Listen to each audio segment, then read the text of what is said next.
Hey, Riddle here. I want to give you a little advice. I did a video that encompassed this, but not specific to this. And this is going to help you with growing your peas, and it's going to help the harvest last a lot longer because, especially if you're somewhere that's really hot, you know you have to get your peas in really early, and they go, and then they start burning out about midsummer.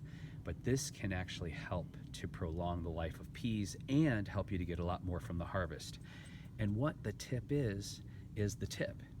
Now, the Chinese are very clever people, and they don't just eat the pea. What they do is they snap off the tender tip, and this can have flowers on it also. And there's two great things about harvesting the tips of your pea vines. One, it tastes just like a pea. So even if you don't have a ton of peas, you can do however many peas you have and then supplement it with snapping off a bunch of the tips. And then what happens, like with every plant, when I cut off the tip here, it forces it to send out more vines. So in essence, you're making a thicker pea vine that's going to produce 3 to 5 times more peas and 3 to 5 times more pea tips.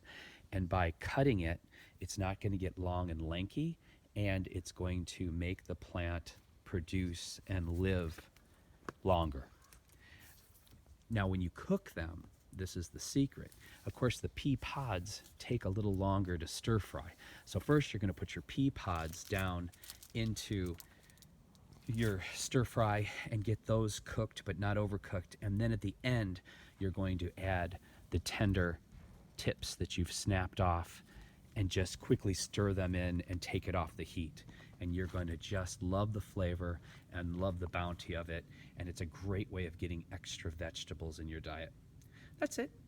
Thanks for visiting my channel. If you like my quick money-saving tips and garden wisdom, please subscribe. It helps. And please take care of yourselves and take care of each other, because it's how we treat each other on the streets that really creates our reality. Bye for now. See you back.